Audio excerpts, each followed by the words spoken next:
Hey guys, Josh Weidman here with Lazy Landlord, episode number 8.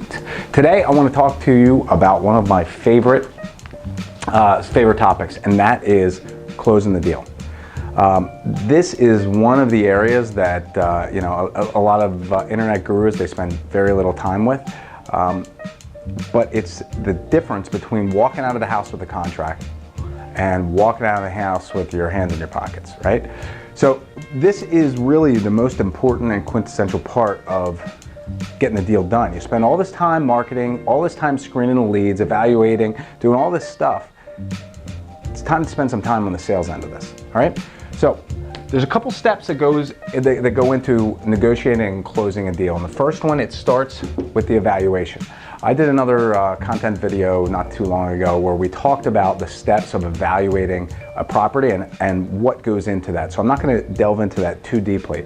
But what I want you to take away from this video is that when you're doing your evaluation, you have to keep the exit in mind. And the exit strategy is going to be very different from property to property. Some deals, you're looking to rent out. Others you're looking to flip. Some deals you're looking to wholesale. Whatever your exit strategy is going to be, you have to make sure that you're using the correct negotiation and the correct calculation, I should say, before you walk in the home. You want to look at 3 to 5 rehabbed comps within a quarter-mile radius from the house inside the city. On the outside of the city, you might go as far as a half-mile, maybe in a mile radius in more rural areas. But typically, we're going to look in Philadelphia about a quarter-mile from the subject property. We're going to look at houses that have the same number of bedrooms and bathrooms, about the same square footage. We're looking for rehab properties for our ARV. And when we're looking at those properties, we're going to try to determine what it's going to take our subject property and convert it into that high-end finished look, okay?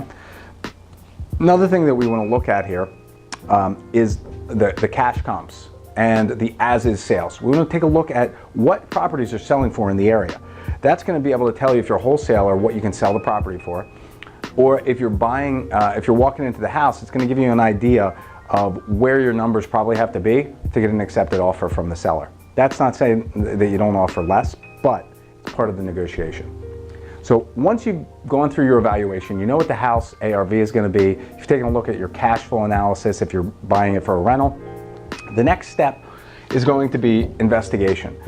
So if you've got an appointment with the seller at 10 a.m., you ought to be arriving to the neighborhood about a half hour beforehand. What this is going to allow you to do is to take out a list of comps. Remember those comps that you just looked up? I print out the comps with pictures of the sold properties on them, and then I'll drive through the neighborhoods. And I'm going to look at this street and this block and make sure that we're talking about similar blocks. Sometimes one block is drastically different from another, and because of that, a nicer block is going to get a higher price point. You got to take a look at the exterior and the curb appeal of that property when you're trying to come up with an accurate evaluation. Okay, we're going to use this investigation as part of our close later on in the presentation. So it's important that you drive by the properties, you see, okay, this house, about the same size, about the same shape, yeah, but it's on a little bit nicer block. Or the block's not as nice at all, and I could probably pay a little bit more. So when you're going into this, you do the investigation, okay? The next step is going to be our rapport building. Now, if you are building rapport with someone, there's a couple steps that you can take. The first one is going to be to arrive on time for the appointment. You want them to know that you value their time, that you value the relationship, and because of that, you also don't want to arrive 10 minutes early. Don't be 10 minutes early or 10 minutes late. Arrive on time, knock on the door, introduce yourself. I usually start the conversation with, hi, my name's Josh Weidman.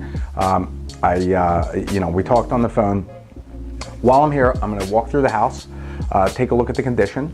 From there, we'll sit down and I'll make you the best offer I can. Does that work? You want to get a yes from the person that you're interacting with, all right?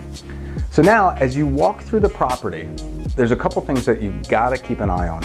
You want to kind of mimic the personality that you're standing there with and you're walking through the house with. If this is somebody that is a little bit more introverted, maybe you talk a little less. If this is somebody that is a little more outgoing and social and very friendly, be outgoing, social, and friendly. People like themselves. So try to mirror the personality and the person that you're interacting with, okay? And additionally, as you walk through the property, try to look for points of reference that are going to tell you a little bit about the person above and beyond the house, and see if there's any similarities there. For me, I used to go fishing with my dad all the time. My dad loves to go fishing. He's kind of a nut when it comes to fishing. Every year we go up to Canada and go out bass fishing for a week, and it's fantastic. It just so happens that fishing is one of the most popular pastimes. So I'll look around the house, and if I see something that's fishing related, I'll start talking about, there's this huge bass that I caught up in Canada, and reeling it in, and how beautiful it is out on the lake, and the time I get to spend with my dad. It's an honest touch point.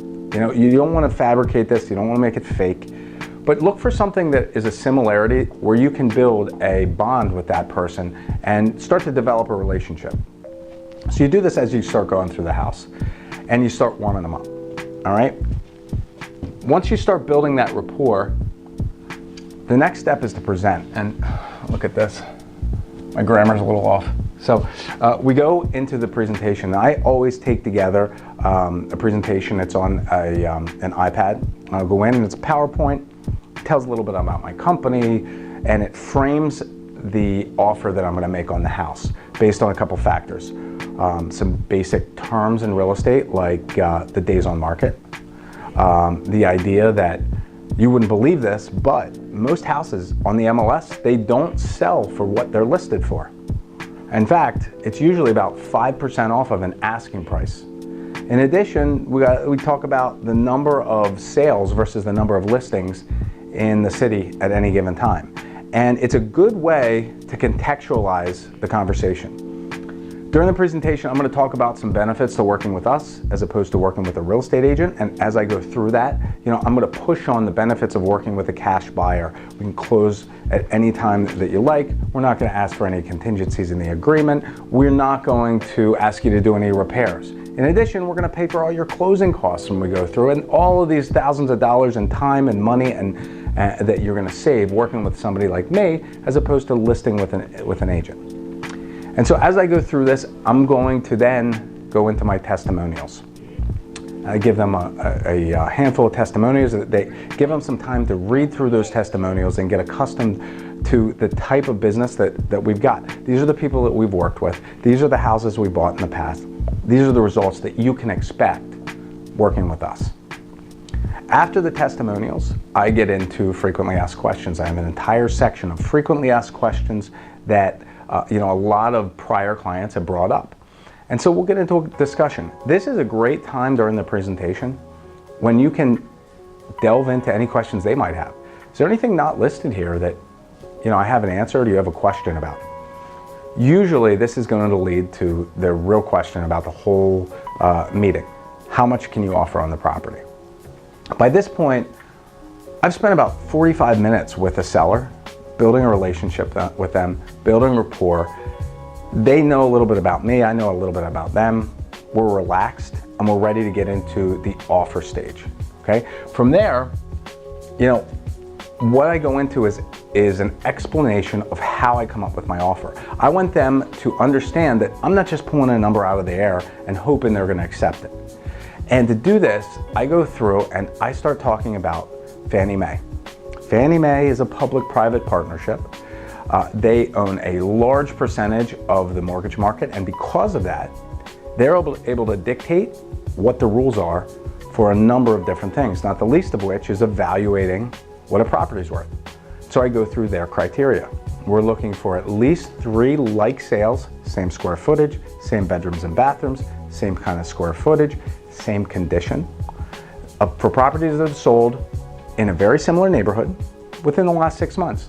Now we can't look at listed properties because listed properties are not part of that group of sales that would justify the value. And so as I'm going through this, I'm explaining, making sure that they're comfortable with what I'm about to present, and then I present the offer, and the offer looks something like this. I've got 3 as-is sales within the neighborhood. I'm going to average the number of those sales. Typically, it's the 3 lowest comps that I can find. I'm taking off 6% of what they pay a real estate agent, 2% transfer taxes, 2% what they would typically contribute towards any construction or repairs to the property after the home inspection. And then I put in 15% for investor profit. And all of it's laid out there. It's already pre-formatted, ready to go. And then I present my offer. From here, it leads me into my first close, all right? The whole goal here is to get them to say yes and sign the agreement and move forward with the sale. So as a for instance, let's say I'm offering $70,000 for this property. I really want to get it about $85,000, but we'll start with 70 grand. So I make the offer at 70,000 and I lead right into the assumed sale. This is called the AB close. This is the first one I have up here on the close. And that goes like this. So Mr. Seller, it looks like I can offer you $70,000 for the house. Now, when we go to closing, the title company, they're going to want to know whether you want a check from closing or you want a wire, which would be electronically distributed into your account.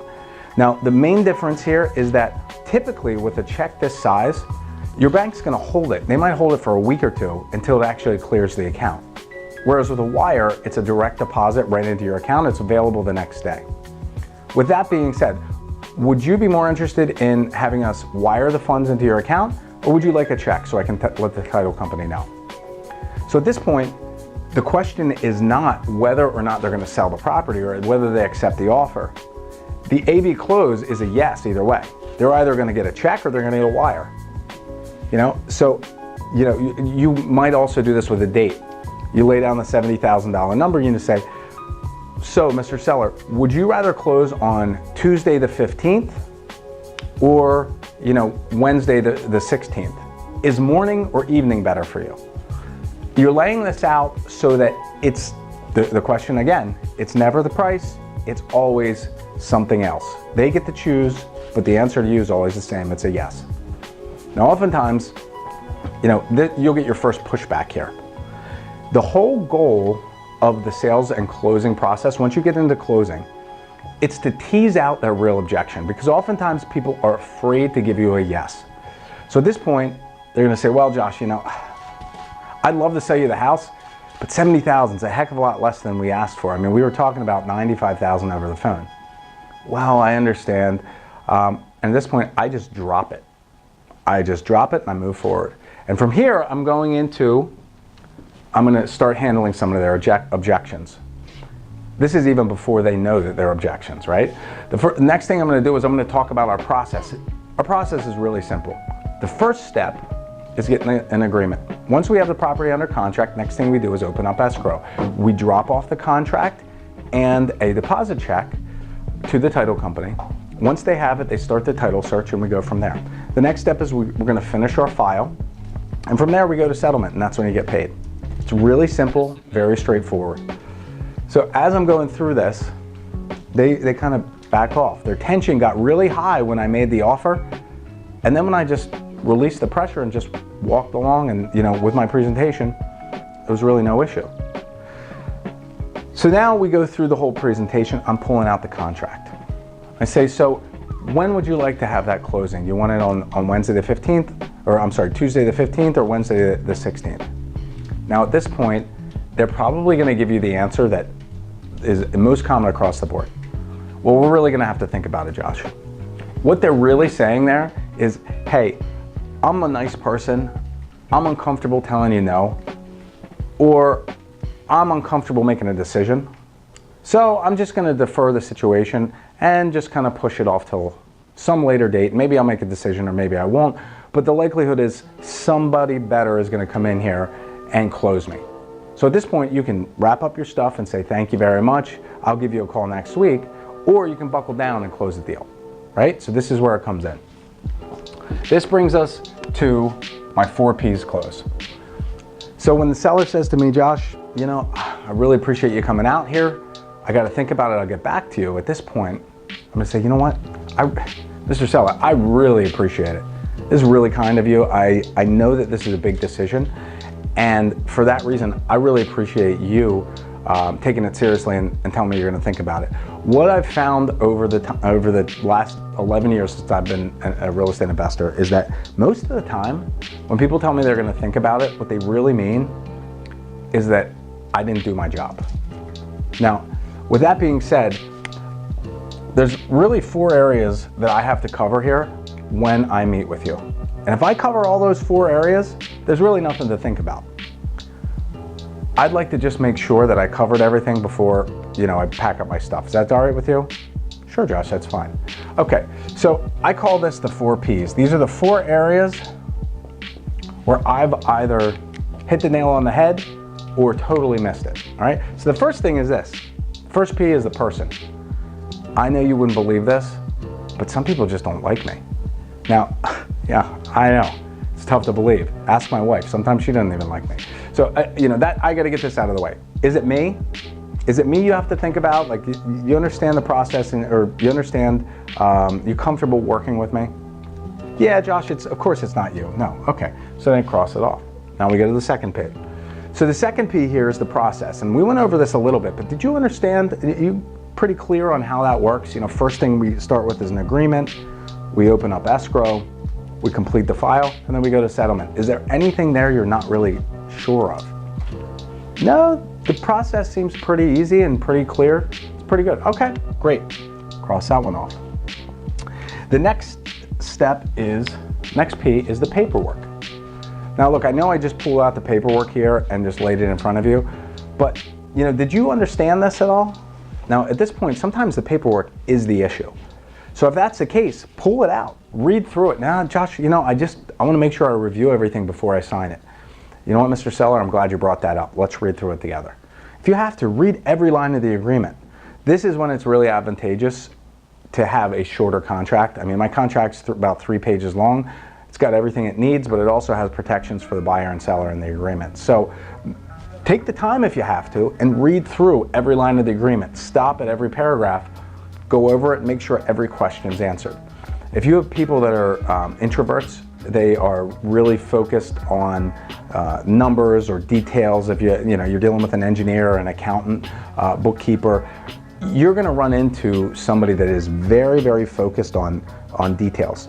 They're the type of people that you're going to need to read through every line of the agreement to get a yes from them. But once you go through that, so are you clear on the paperwork? I'm really clear on it, Josh. Okay. All right. So, Mr. Seller, here's the thing. You're okay with me? You're comfortable working with me? Yes. You're clear on the process? Yeah.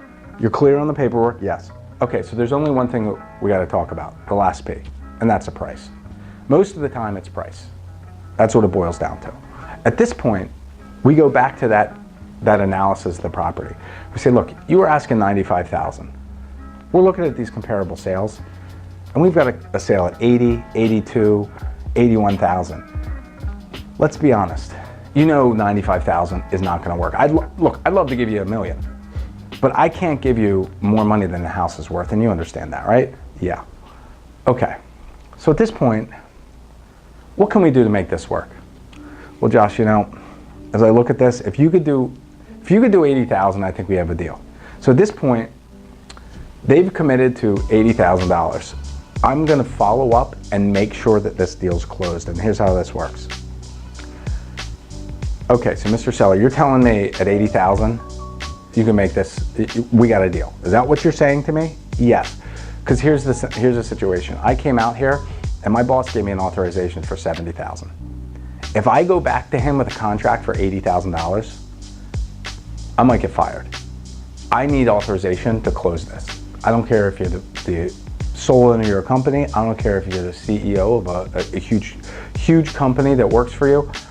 You always have a boss, right? You cannot be the decision maker, because here, now all of a sudden, 80 doesn't quite work. Maybe it's 85, all right? So I'm gonna say, all right, here's what I'm gonna do. If you're telling me 80,000 is the number, right? If I can get him up to 80,000, we have a deal, yes. Reach out, shake hands, great. Let me make a phone call. Go in the other room, call up your boss, might be your girlfriend, your wife, whatever, call him up, talk to him, and then from there, come back in and say, this is fantastic, we got a deal. This is great. Pull out the paperwork, fill it out, have them sign it, and go from there. All right, so this close works an awful lot. It's a great way to address the "let me think about it" response and really identify what the very real problem is in the situation, okay? That brings us to number 3, the Columbo close. Sometimes you just can't get it out of the person what it really is that is holding them up on the deal, what it is that they're trying to accomplish from the sale, or what it is that's keeping them back from moving forward. If you've ever seen the old TV show Columbo, Columbo was this old Italian guy. He used to walk around with a cigar and a trench coat, and he was a detective. And he'd go into these crime scenes and act like he was kind of aloof and didn't really know what was going on. Oh, what's going on? And then at the end of the show, he'd come back, and just when you thought that he wasn't putting it together, the criminal was going to get away, he'd come back and say, "Hey, by the way, what about this or what about that?" And you ask somebody a question when their defenses were down. You want to do the same thing here. So you start packing up your stuff, you're putting your folders away, put away your iPad, and as you're packing up, you pick up your bag. "Hey, Mr. Seller, what happened here? Why didn't we get a deal together?" "Well, Josh, I'd love to sell you the house for $80,000, but the truth is I have a mortgage at $82,000. Well, you walked in that house from the beginning hoping to get that property at $85,000. So at this point, oh, if that's it, listen, all right, now you unpack your stuff, you sit down, and you reclose them. You say, look, you're telling me $82,500 is your mortgage amount. Is there any other liens on the property? Look, let's round this out at $85,000. I'm gonna call my boss. If he can get it done, let's get a deal. Sound good? Great. And you close it out from there. So negotiating the deal, negotiating with the seller, it's a difficult part of the transaction. It takes some time and it takes some practice to get comfortable. But once you do, you're gonna be able to take full advantage of all of the marketing that you're doing and go in there and transition leads into sales and to contracts. And that's, at the end of the day, what really matters. So that's it for today. Thanks for joining me for this Lazy Landlord. I hope you take a lot out of this training. And until I see you again, I wanna wish you the best of luck in your real estate investing. Take care.